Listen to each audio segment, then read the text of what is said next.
Olá, meus amigos, sejam bem-vindos à nossa segunda aula.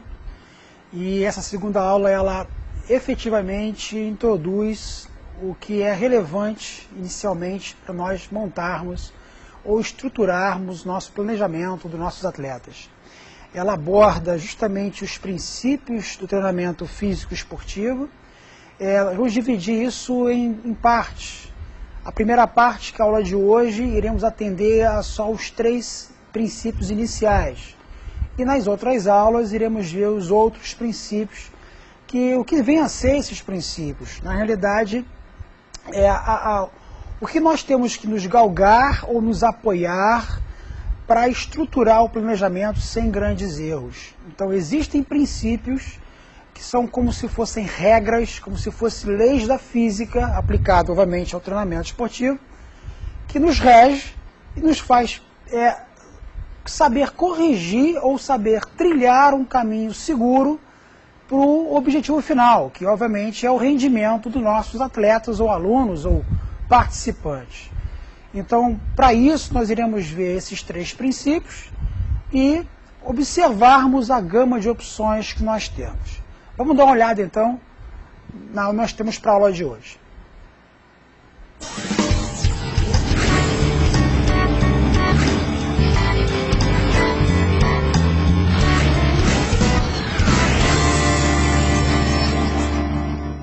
Bom, então, primeiramente, vamos conceituar os princípios, né? Quer dizer, na realidade, diz aí, ao iniciarmos uma atividade física regular, devemos ficar atento aos princípios, porque cada pessoa é única e tem uma resposta diferente a um determinado tipo de estímulo.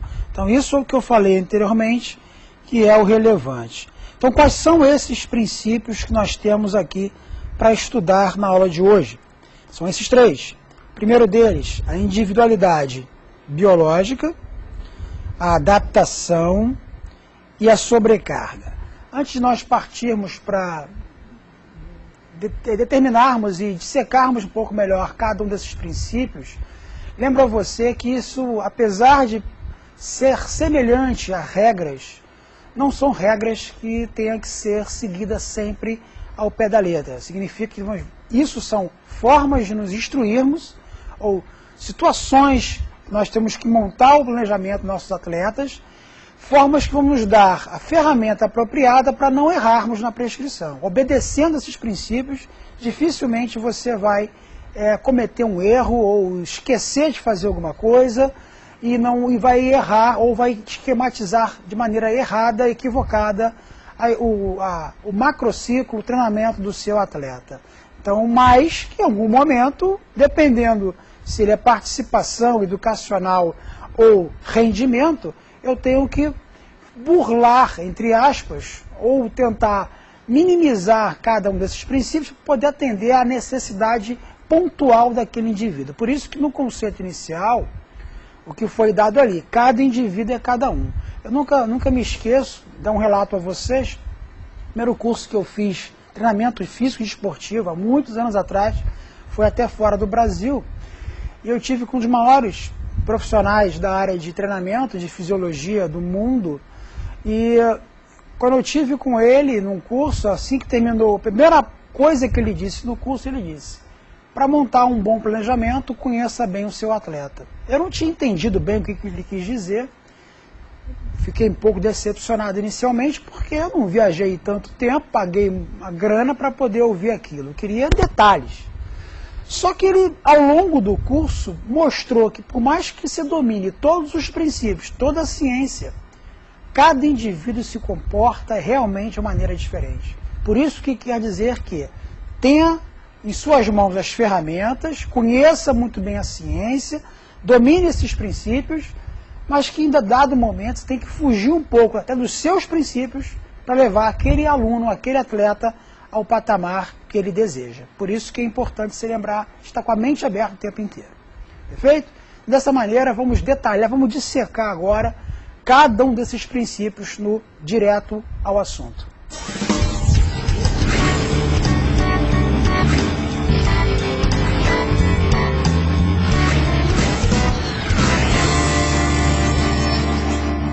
Bom, e aí, como eu disse, está aí na tela para vocês olharem, não existem dois seres iguais na espécie humana. Cada indivíduo é único nos seus aspectos morfológicos, funcionais e psicológicos. E a necessidade, por isso a necessidade, né, de avaliações específicas para a identificação dos parâmetros iniciais. Vocês vão lembrar da aula anterior, da aula 1, se não lembrem, revisem a aula 1, que eu disse, e agora vamos detalhar melhor isso. Às vezes você está treinando uma equipe, né, um grupo coletivo daquele determinado esporte. Só que cada indivíduo vai se comportar de uma maneira. Então não adianta você prescrever o mesmo treinamento, o mesmo volume de trabalho, a mesma intensidade, exigir psicologicamente de forma igual, que a resposta não vai ser a mesma. Tem atletas que ele responde com uma conversa, com bate-papo, né, com afago, né, com toque. A parte psicológica dele funciona melhor para render se você ouve mais ele. Tem atletas que só respondem se você brigar, se você estimular, se você desafiar ele. Então são mesmo esporte, mesma necessidade física, mas a resposta psicológica é diferente. Então isso tem que estar atento para esses parâmetros também psicológicos. Por isso que ele diz aqui no primeiro parágrafo que cada indivíduo se responde de maneira morfológica, funcional e psicológica diferente. Então isso na sua avaliação ela não tem que estar só galgada na parte física. Deve existir uma ferramenta de avaliação psicológica. Hoje todas as grandes equipes dos esportes, principalmente o futebol, né, a luta, ele tem uma pessoa, outro profissional, né, nós temos que render a isso, um profissional da área da psicologia, para nos dar mais ferramentas, mais detalhes daquele atleta. Mas nós também temos que nos policiar, estudarmos um pouco mais isso, sabermos usar isso ao nosso favor. Não achar que todo atleta responde da mesma maneira, brigando, dando esporro ou de maneira mais tranquila. Tem que saber dosar a mão para cada um deles. No que diz respeito às avaliações, essa parte é fundamental, como eu disse na aula 1, que você primeiro tem que fazer uma avaliação. Então quer dizer que inicialmente eu tenho que ter uma bateria de testes específico para aquele grupo de atletas. Então o exemplo que eu vou dar a vocês, uma recente desafio na minha vida pessoal, eu fui trabalhar com tênis, né, de quadra, e eu não tinha trabalhado até então, não fui tenista, trabalhar com esse esporte. A primeira coisa que eu fiz foi observar, eu passei lá uma semana junto com os atletas, observando e anotando o que era importante para o tênis, né, quais são as exigências físicas dele, os parâmetros fisiológicos, né, vi que tinha muita força, muita agilidade, né? A capacidade cardiorrespiratória é importante, porque o clima é muito quente. Rio de Janeiro, pegar lugares na região sudeste, é muito quente, mas se o atleta está aqui no Rio, de repente ele vai jogar em local, vai jogar no Uruguai, vai jogar na Argentina, vai jogar no local no norte do planeta, é muito frio, então eu tenho que estar atento às mudanças de temperatura. Então uma semana só anotando isso. A segunda semana, aí sim, fui apresentado à equipe e fui fazer as avaliações. Quais avaliações que eu fui fazer? Cada avaliação, eu tinha um teste para cada valência, pelo menos um. Tinha valências físicas, tinha 2 testes, como a capacidade de resistência anaeróbia e teste de agilidade, eu tinha 2 para cada um, porque tinha de membros inferiores, tinha membros superiores, que usava as 2 coisas. Então foram testes, então foi uma semana só testando os atletas. Bateria de testes para identificar os limites que cada um representa. Apesar de eu ter lá 8, 9, 10 testes para aqueles atletas do mesma atividade, tênis, cada um tinha um valor diferente. E na hora de treinar, eu treinar com um grupo de 10 atletas, exemplo, iam fazer uma atividade com uma agilidade em quadra. Não era o mesmo treinamento, quer dizer, era o mesmo treinamento, mas cada um tinha uma exigência percentual diferente, porque o teste identificou uma limitação para um esporte, para uma atividade, uma melhora para outra. Então um era muito bom em força, mas era ruim na parte aeróbia, o outro era bom na agilidade, mas era ruim na impulsão. Então eu tinha que adequar o treinamento para cada atleta naquele grupo de acordo com as suas necessidades. Isso torna muito complexo, muito trabalhoso, sozinho é difícil, tem que ter uma equipe, 2, 3 preparadores físicos, para poder estruturar e planejar e executar. Então, esse primeiro slide está mostrando para você o que é isso, o que é essas modificações, identificar essas diferenças e a importância de se ter as avaliações antes de iniciar um programa de treinamento físico. Ok? Voltando aqui para a tela mais uma vez. Conhecimento teórico e experiências práticas, ou experiência teórica e prática. Então aqui a teórica formar na formação profissional para o melhor empregar das possibilidades de prescrição. E experiência prática, estágios, vivências práticas, assim como o bom senso, poder modificar o que planejou sempre que julgar necessário. Então, esses 3 itens aí é na sua formação. Quer dizer, a sua formação ela tem que estar adequada a isso aqui. Então é muito importante que você tenha um conhecimento teórico, né?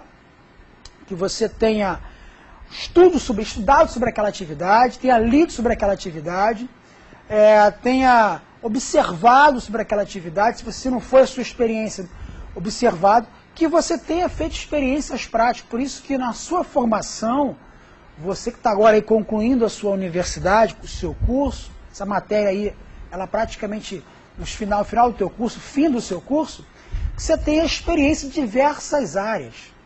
Porque a educação física, o seu curso, o que você escolheu, é muito diversificado. Você pode estar planejado na sua vida trabalhar com futebol, mas vai te abrir uma porta no tênis, como foi para mim, no MMA, que está crescendo, vai abrir a porta para trabalhar com idosos, com corrida de rua, e você não tem uma experiência prática.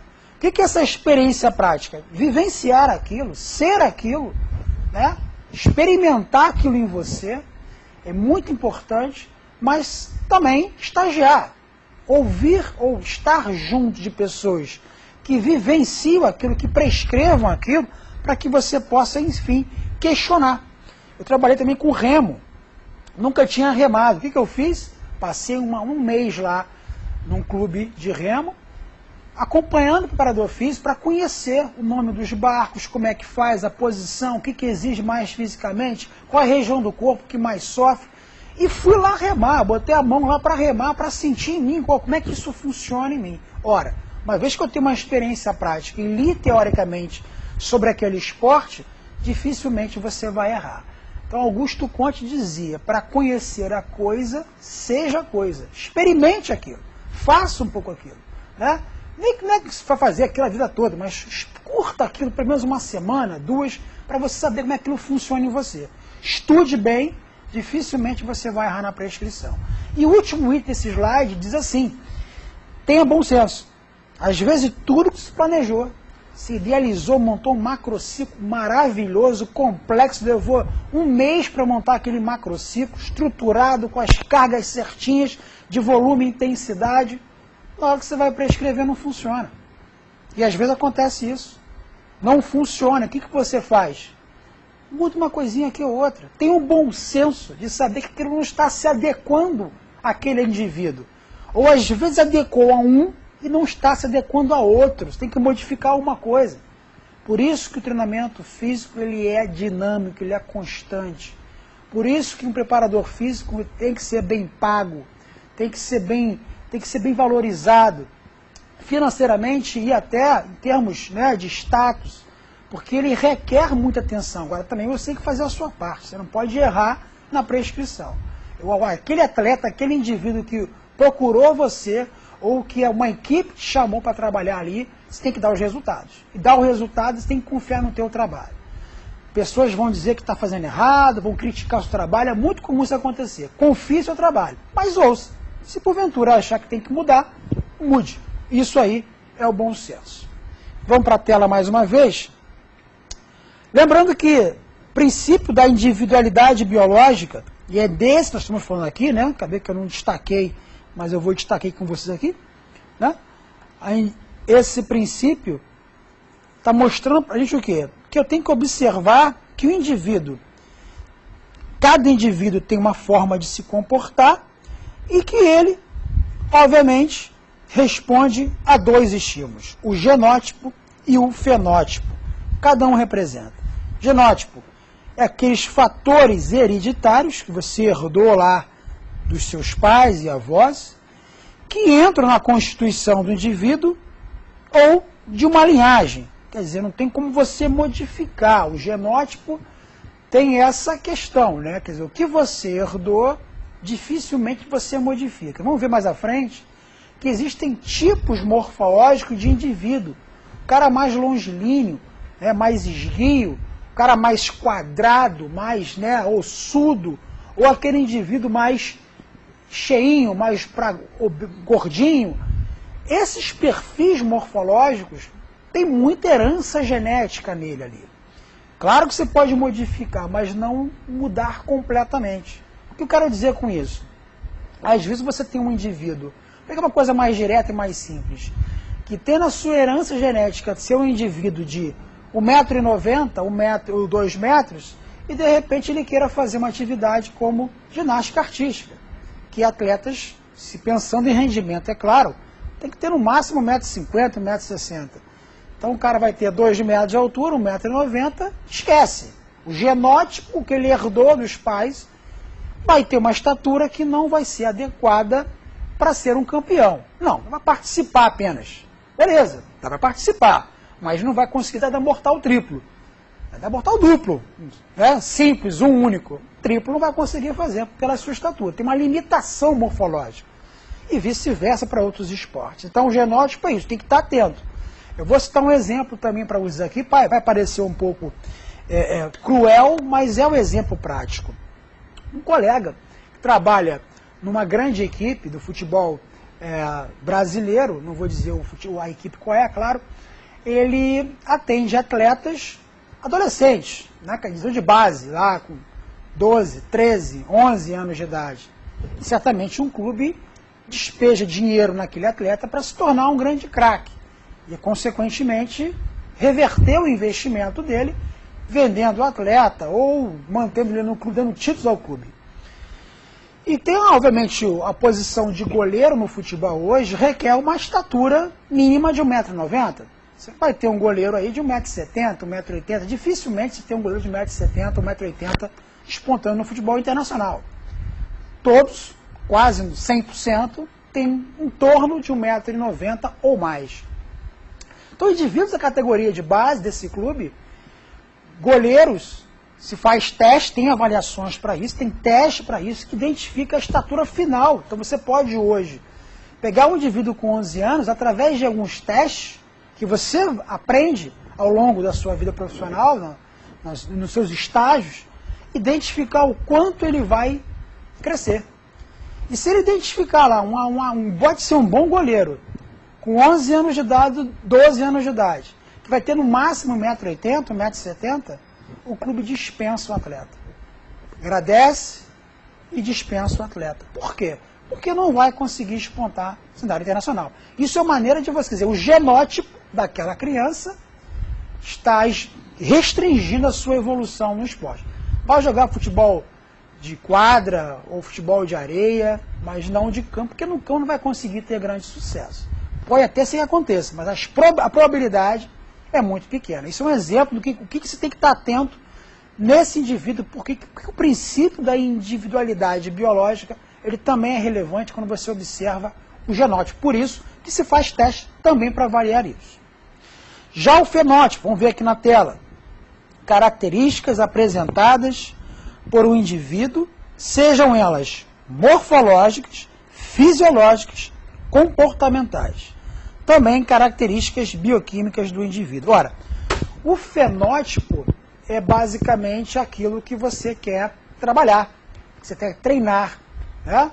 Você quer prescrever. Você simplesmente faz as avaliações, né?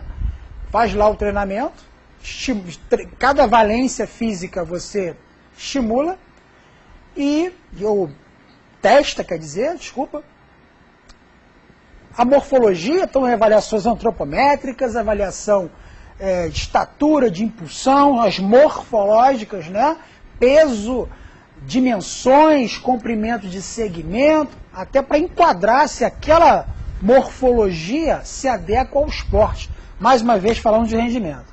Se for participação, isso faz menor diferença. Vai enquadrar da mesma maneira. Social, vai ser enquadrado. Fisiológicos, então você pega um atleta hoje que vai chegar num clube e ele não tem condições físicas para, digamos, no futebol, jogar 90 minutos, porque fisiologicamente não está adequado.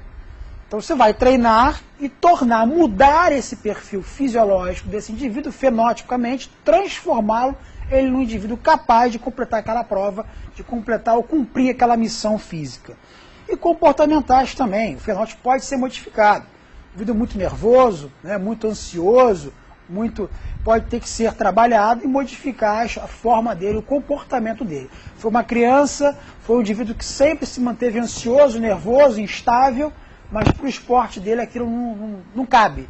Então ele tem que ser modificado, não é um trabalho a curto prazo, a médio e longo prazo, modificando o seu comportamento para ele se adequar bem à modalidade que ele procurou.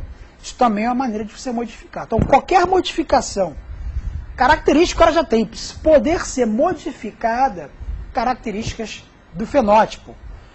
Aquelas que você não consegue modificar, porque vem da herança genética, genótipo. Essa é a diferença entre um e outro.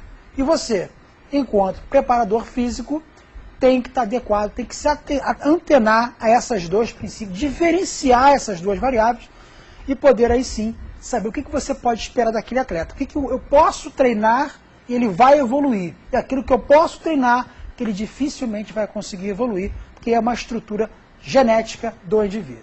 Ok?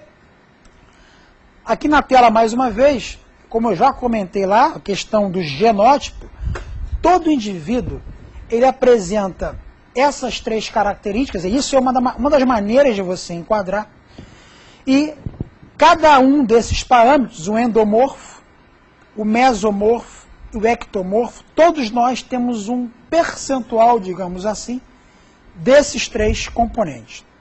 Você pode ter mais endomorfia, ou pode ter mais mesomorfia, ou pode ter mais ectomorfia, mas você tem um dos três. E cada esporte requer, isso é interessante, que o indivíduo seja mais para um do que para outro. Vamos ver o que cada um representa. Depois eu mostro a maneira que você identifica esses componentes e o que é possível ser modificado, obviamente o fenótipo, e o que não é possível ser modificado, obviamente o genótipo. Então o que é o cara endomorfo, predominantemente endomorfo? Tem uma característica, ele é mais baixo, atarracado, tem um acúmulo de massa de gordura, principalmente gordura, entenda a endomorfia, associa a gordura, ok? Na parte central, braços e pernas são finos e tronco cheio. Então aquele indivíduo, se eu fosse desenhar aqui, ó, desenho, né, de criança, o cara mais assim, ó, esse é o endomorfo lá, né? Desenho aqui de cima, mais cheinho na parte central, mais gordura centralizada, pernas e braços finos, né? Quer dizer, isso é característica aí do endomorfo. Então é um indivíduo que, se ele é predominantemente, se você ouvir disso, predominantemente endomorfo, certamente ele tem essas características que eu disse, né? E o que alguns esportes pode ser benéfico. Você pega aí o sumô, por exemplo, a luta sumô, um cara endomorfo vai muito bem, quer dizer, é um cara que é convidado a participar. Mas não quer dizer que eu não possa modificar alguns parâmetros, reduzir essa componente. Então, se o cara é endomorfo, eu tenho que saber avaliar se aquela endomorfia ela é possível de ser modificado pelo esporte, fenótipo, né? Através de exercício, posso reduzir essa gordura, se não me interessa a gordura, ou se não, uma gordura que tem um componente genético, já tem milhões de células multiplicadas de gordura que, para emagrecer esse indivíduo, realmente requer muito trabalho, ou até a questão cirúrgica. Chegou ao ponto, você tem que partir para a cirurgia, né? É o cara que pode até se tornar um obeso no futuro. E alguns esportes isso não é bem-vindo. Mas se for sociabilização, participação, qualquer indivíduo, lembrando, é bem-vindo e ele pode ser enquadrado. Só que eu tenho que saber prevenir. Eu não posso pegar um cara endomorfo e aplicar uma sobrecarga. Todo dia esse cara correr, tem que emagrecer, corre todo dia. Aí você manda ele correr todo dia para ele poder emagrecer, quebra um pé, quebra uma perna, porque o sobrepeso não aguenta, fratura lá uma tíbia, fratura por estresse, um tornozelo, um arco plantar, tem estresses articulares, então esse indivíduo tem que ter alguma atividade. Ele pode ser introduzido, mas tem que saber o que eu vou fazer. Eu vou fazer ciclismo, natação com ele inicialmente, caminhar em locais mais fofos, evitando assim que ele tenha estresse. Então tem que saber identificar isso. Vamos ver o mesomorfo aqui embaixo. Então o mesomorfo é o cara mediano, formato atlético, boa distribuição de massa corporal no corpo inteiro, cintura delineada com quadril. Então é o cara musculoso, é o cara quadrado. É aquele cara que tem boa massa óssea, vai avaliar a massa óssea do cara, tem um osso largo, né? Tem mãos grandes, pé grande, o cara é quadrado, tem muita massa muscular. Então o cara que nós chamamos de cara que é o cara forte, né? O cara que tem um corpo forte, propício para alguns esportes de luta, esporte de, né, que tenha contato físico, ou alguns esportes como que tem que gerar muita força e potência, como de repente lá um jogador de handball, o cara que tem que ter muita violência no impacto, um atletismo, por exemplo, algumas modalidades de atletismo. Então o cara é o mesomorfo, é o cara quadrado, o cara não é muito alto, não é muito baixo, só que as proporções dele é muito delineada, é muito similar. Braço forte, perna forte, tronco estreito, né? Baixa massa de gordura, muita massa muscular e muita massa óssea. Esse é o cara mesomorfo, quadradão. E o último aqui é o indivíduo ectomorfo, né? O indivíduo que tem o cara longilíneo, mediano, atlético, massa proporcional. Desculpa aqui, isso aqui está equivocado, né? Isso aqui ficou meio que fora do padrão. Vamos refazer esse ectomorfo aqui. É o cara linear, longilíneo, é um cara estreito e baixa massa muscular. Ou seja, o cara magro. Então o cara aqui é comprido, estreito, ombro estreito, quadril estreito, braços compridos, pernas compridas, finos, são magros, são aquele famoso corredor, aquele perfil ectomorfo, aquele corredor de longa distância, aqueles quenianos, aqueles caras que correm longa maratona, são extremamente fininhos, magrinhos, são muito velozes, muito resistentes. É o perfil característico do ectomorfo para um corredor de longa distância. É o cara que precisa fazer uma prova de resistência. Então não pode ter massa nenhuma. Qualquer quilo a mais para ele representa esforço a mais. Então seja de gordura ou músculo. Ele não tem nem gordura e muito menos músculo. Ele tem osso, o pele, o famoso pele e osso. Compridão pele e osso. Né? Esse cara é o característico ectomorfo. Então eu te dei o exemplo de características de cada indivíduo em separado. Só que cada um de nós pode ter um pouco mais, pode ter combinação de dois, outro menos. Então, o cara pode ser um endomesomorfo, mesoendomorfo, ectomesomorfo. Então ele pode ter combinação, ele pode ser gordo e forte ao mesmo tempo, e pouco magro. Ele pode ser magro e forte, é o ecto e o meso, pouco de gordura. Então você pode modificar, ele pode já nascer assim, e ele pode modificar para que ele tenha uma característica mais para um do que para outro.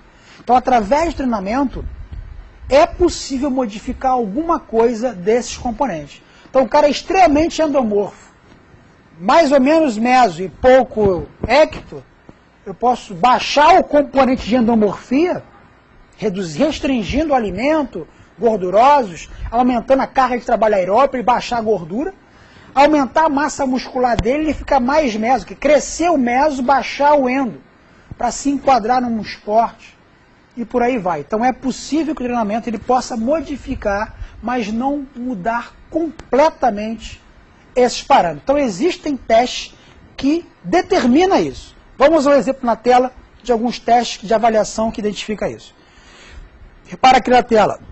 Aqui eu peguei só alguns componentes de dobra cutânea, 10 dobras cutâneas, o percentual de gordura do indivíduo, por um protocolo conhecido, Jackson e Pollock, 7 dobras, 11%, isso aqui é um indivíduo masculino, 11%, É um percentual razoavelmente bom, não é alto, não seria um cara muito grande, muito gordo, nem muito magro, seria intermediário.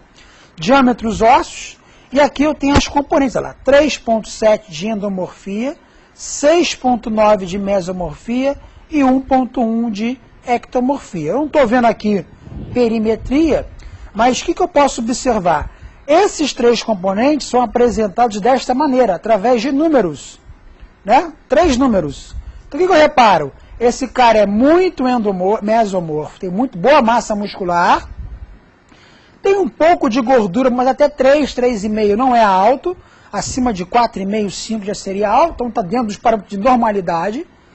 E 1,1, não é nada muito magro. Então esse cara aqui é um cara que tem boa massa muscular, um pouco de gordura e é um indivíduo atlético, né? Eu poderia dizer que esse aqui é um indivíduo atlético para fazer atividades de luta, de atividades de musculação, é um indivíduo que vai fazer uma atividade, um esporte, como outro, qualquer esporte aí se enquadra com esse para com boa massa muscular. Esporte de força, né? Não esporte de resistência, de longa duração. Está mais característico para lutador, né? Que tem boa massa muscular, um pouquinho de gordura, não é muito magro, mas não tem aí um equilíbrio. Tem alguns esportes que é meio a meio. Você pega um cara com 4 de endomorfia, 4 de mesomorfia. De endo e meso, quer dizer, o cara está meio a meio, está ali no meio. Ou o cara que é de prova longa. Tem mais ectomorfia, que é o primeiro, o último daqui, né? E menos a gordura, a endomorfia, e menos a mesomorfia. Ok? Então isso aqui é um exemplo de como se determinar esses 3 parâmetros. Voltamos agora para um outro princípio. Então o princípio o que nós falamos primeiro, o indivíduo, né, por si só, ele apresenta aquelas características específicas que temos que levar em consideração. O segundo princípio, o princípio da adaptação, diz lá, quando desempenhamos alguma atividade física, as células do nosso corpo sofrem danos. Falei, cataboliza. Então aqui, lembrando de catabolismo. Após o treino, o nosso corpo começa o processo de adaptação ao estímulo ao qual foi exposto. Aí é o teorema da supercompensação, que nós vamos falar mais em detalhe e comentamos isso na aula 1. Né? Quer dizer, primeiro eu catabolizo do que eu fiz, depois eu anabolizo. Esse processo de catabolizar para depois anabolizar é chamado de supercompensação. Vamos ver aqui na tela o segundo, é o estado de melhoria acima do nível anterior. Então, quer dizer, você melhora aquilo que você estava, aonde se encontrava. Assim, cada treino e cada descanso que você faz, seu organismo se adapta e melhora a sua eficiência. Isso aí é um princípio mágico, né? Nós costumamos dizer que o indivíduo, ele tanto melhora, ele ganha massa muscular, ele perde gordura, ele melhora as suas valências quando você dorme. O melhor momento para isso acontecer é quando você dorme. Não só pela descarga de hormônio do crescimento que acontece no sono, mas como é o momento que você vai restabelecer aquilo que tu fez. Tu treinou, você depledou o sistema, você catabolizou, você estressou as tuas células. Eu preciso de um tempo.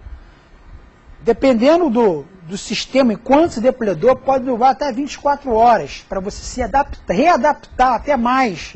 Né? Mas na hora que você está dormindo, principalmente, que seus hormônios, o GH, restabelece aquela célula, enche ela de carboidrato, refaz o sistema proteico dela, né? E consequentemente nisso você o quê? Evolui. Vou dar um exemplo bem simples. Se você nunca fez uma atividade, digamos, de suspensão numa barra, pegar uma barra e subir seu corpo numa barra. O que você vai perceber se você começar a fazer isso com frequência? A primeira observação sua qual vai ser? Formação de calos na sua mão. É isso? Um monte de calo na mão. Antes de você ficar forte, vai ver que um monte de calinho vai aparecer na tua mão.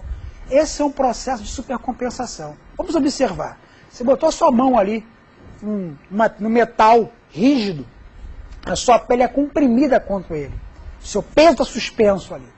De tanto você fazer isso, aquele tecido vai se magoar, se dilacerar, vai se machucar. Pode até gerar uma lesão. que vai acontecer? O corpo entende que aquela região está sofrendo um estresse excessivo. Se a pele se mantiver naquela espessura que ela está, certo, vai ter o quê? Um corte ali, vai ter uma lesão, um trauma. O que ela faz? Ela aumenta a quantidade, o corpo aumenta a quantidade de tecido, de epiderme, derme naquela região, aumenta a espessura da pele naquela região. Qual é o resultado? O calo que você observa. Esse calo, na realidade, é um processo de supercompensação por uso excessivo da mão contra uma resistência metálica. Então, o que tu fez foi o quê? Se adaptar, princípio de adaptação. Leva um tempo para acontecer, mas formarão calos. Dessa maneira, a sua mão não irá ser cortada quando você se depositar numa barra. Então, se isso acontece na tua pele, a mesma coisa vai acontecer com as tuas células musculares, em todos os seus organismos. Óssea, o osso se adapta, aumenta a massa óssea através de carga.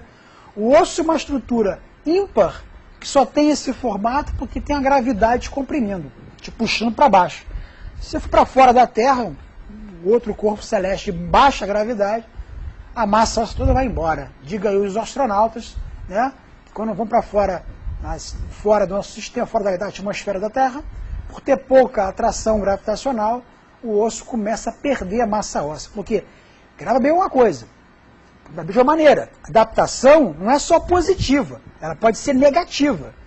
Se você também tem desuso, não executa determinado esforço, tudo aquilo que você adquiriu é o quê? Involuído, ele diminui. E se tiver muito pouco, ele cataboliza cada vez mais. Por exemplo, bota lá um gesso na sua perna, fica lá 7 dias de gesso, 2 semanas, 14 dias. Depois tira o gesso. Como você não usou a massa muscular, o que vai acontecer quando você tirar o gesso? A sua perna está fina, sem massa muscular, baixa massa óssea, baixa a pele, parece um graveto. Porque desuso. Não usa, cataboliza. Então a adaptação é para positivo, para mais, também para menos. Por isso que eu tenho que manter o estímulo, senão o catabolismo piora as condições. Ok? Vamos aqui na tela. Adaptações devem estar diretamente relacionadas às possibilidades do indivíduo e às características da prática esportiva, o que é óbvio, né? O princípio da adaptação não tem como mudar a hereditariedade do indivíduo, lembrando lá do genótipo, né? Não tem como mudar isso aqui. Mas pretende que as cargas de treinamento sejam ajustadas de acordo com as possibilidades do indivíduo, revisando e repetindo. É um repeteco. Você não tem como modificar completamente o indivíduo, mas eu posso melhorar muito ele. O cara tem um corpo muito franzino, magrinho, através de treinamento de estímulos de força, alimentação, até estímulos hormonais, eu posso mudar um pouco. Não vai virar um fisiculturista, esquece. Vai ter condições de fazer uma atividade de mais impacto e não se machucar. Vise aí alguns atletas como o Messi, né, o Zico, que eram muito franzinos quando adolescentes. E tiveram que ter um treinamento esquematizado de força, de ganho de massa muscular, ganho de peso, para suportar o esporte que eles executam, no caso do futebol. Mas não se transformaram em fisiculturista. Então é possível modificar, mas não completamente. E aí existem, eu botei 3 estímulos, o forte, o fraco e o ideal. O que é o estímulo forte? É quando o estresse físico é muito grande, né? Cargas elevadas, seja ele físico, alimentar ou psicológico. O que vai acontecer se eu errar a mão? É o famoso errar a mão. A gente acha que todo atleta tem que sobrecarregar, é o tempo inteiro intenso. Se não tiver um planejamento, lembra que eu falei na primeira aula, regenerativo, descanso, intenso, tem uma curva, tem uma oscilação. Se eu não fizer uma modificação nisso, ou variação nesse tipo de estímulo, o que vai acontecer é que esse vai entrar no overtraining. Então, o estímulo forte é ruim, é prejudicial, overtraining. E o fraco?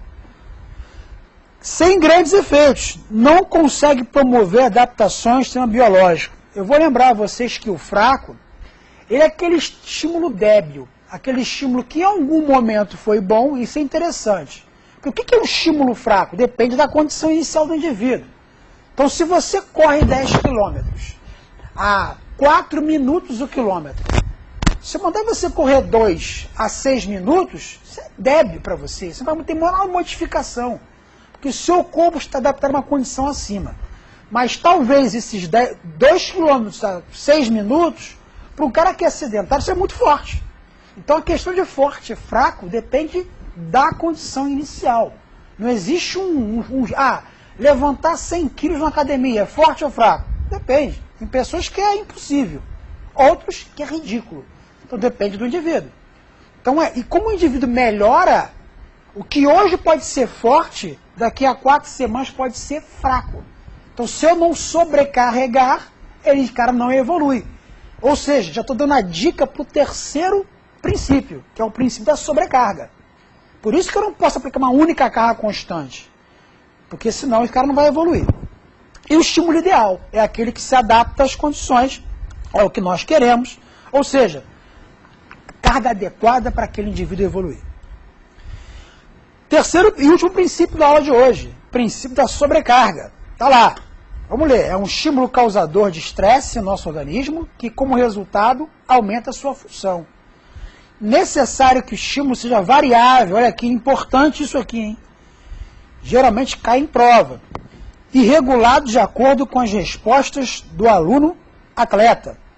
Não só a carga de treinamento deve ser considerada como estímulo, mas o conjunto carga e volume de treinamento associado ao tempo de recuperação. Esse último parágrafo aqui exatamente reflete aquilo que eu comentei com vocês.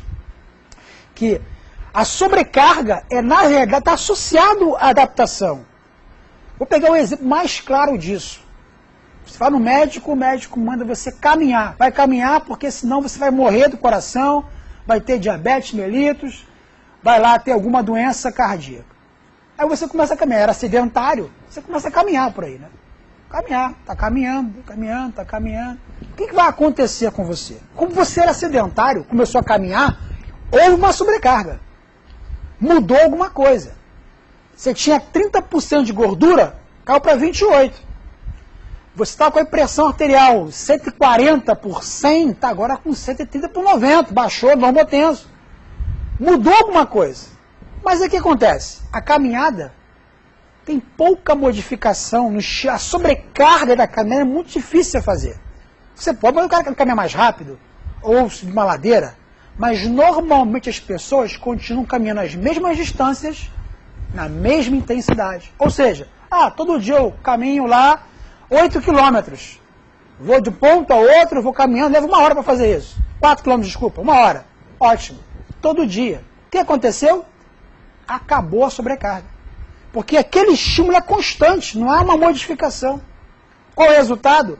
Não haverá mais melhoras. Ele volta a engordar, ele volta a piorar, não há modificações. Então, se ele não modificar, se ele não sobrecarregar, esse é o princípio, não haverá novas adaptações. Por isso que esses dois princípios, sobrecarga e adaptação, são intimamente ligados. E aí eu tenho que respeitar o volume, o tempo de regeneração, que aqui está como recuperação, e aplicar a sobrecarga ideal. Ok? Outro slide, estabelecer os parâmetros, falamos na primeira aula, né? Lembra disso lá? Primeiro, volume e intensidade, determinar o que é 100%. Testar cada um deles, estipular o 100%. E aí esperar, obviamente, que haja a famosa supercompensação. Isso é que todos nós queremos. Caracterizada pela nova capacidade de resposta orgânica. Ou seja, havia um nível de resposta na fase inicial e com o tempo o processo de adaptação vai além desse nível inicial. Ou seja, tudo o que você quer, o cara está aqui, chegar aqui. Só que para chegar lá, depende de sobrecarga, adaptação, recuperação, sobrecarga, adaptação, recuperação, até que ele atinja lá. Famosa supercompensação. Então eu creio que nessa aula de hoje, esses 3 princípios eles norteiam de uma maneira clara o que você tem que fazer. Então nós vamos, obviamente, nas próximas aulas, ver outros princípios, mas sempre iremos esbarrar nesses 3 primeiros. Então, para a gente poder encerrar, vamos dar uma revisada naquilo que nós falamos hoje e dar uma última ilustrada para que você fique entendendo. Então vamos ao nosso resumindo da aula de hoje.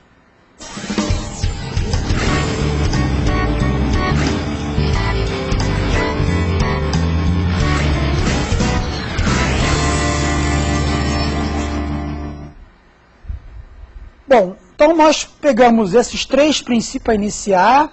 Individualidade biológica, cada ser humano responde de uma maneira diferente ao treinamento, ao estímulo. Adaptação, ou seja, você evolui, você melhora quando há um estímulo que haja uma fadiga, um catabolismo. Aí a recuperação vai gerar uma nova adaptação desses parâmetros iniciais. E para isso eu tenho que saber sobrecarregar, que é o estresse. Quanto eu vou botar de carga para que haja a recuperação e esse indivíduo se adapte.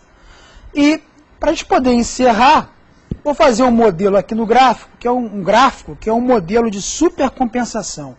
Deixa eu melhorar esse gráfico aqui, ali no meio, que seria mais ou menos isso aqui. Vou imaginar que você se encontra nesse ponto aqui. Então, quando você treina, você tem um catabolismo, uma perda, uma fadiga, cai. O que você faz? Você descansa, você come, ele começa a evoluir. E passa do ponto limite. Se nesse ponto da curva, então isso aqui é o descanso, estou descansando, estou comendo, eu dou um novo estímulo, adaptação. Eu novamente catabolizo, espero, como, descanso, anaboliza. Ó, novo ponto. Outro estímulo. Catabolizo, comi, descansei, anabolizei. E por assim vai. Isso é a supercompensação. Olha lá. Você estava neste ponto, ponto 1, e agora está lá no ponto 4, lá em cima. O que acontece se você esperar demais, o tempo de intervalo não for proporcional? Se ele for muito pouco, esse tempo de intervalo for muito longo, quer dizer, olha o que pode acontecer. Se deu um estímulo, catabolizou, anabolizou. Aí você espera muito tempo, ele volta ao início. Outro estímulo. Outro estímulo. Isso acontece com aquele cara que tem pouca sobrecarga. A sobrecarga é errada. Resultado, o cara só caminha todo dia, ele anda, pouca adaptação, continua constante. Mas também tem aquele terceiro indivíduo, que quando está se recuperando, deu um novo estímulo. Opa! Está se recuperando, novo estímulo. Quer dizer, não se tem tempo de recuperação. Houve o quê? Uma supercompensação negativa. Ele catabolizou. Isso aqui leva ao overtraining, fadiga crônica. Então o que nós queremos é o primeiro modelo. E aí, só consegue atingir o primeiro modelo quem domina muito bem todos os parâmetros que norteiam a supercompensação. Então, meus queridos, a aula de hoje, o intuito foi mostrar que esses 3 princípios iniciais são os norteadores. Nas próximas aulas nós iremos ver outros princípios que estão agregados a estes, mas que vão nos dar cada vez mais norte para atingirmos nosso objetivo. Espero ter sido ficado claro essa aula. Aquilo que for dúvida, como sempre, entre nos fóruns, mande sua mensagem na central de mensagem, tire sua dúvida, que eu estarei sempre à disposição para esclarecer o melhor possível, para que você possa ter um entendimento amplo desta disciplina. Mais uma vez, obrigado e até a próxima aula.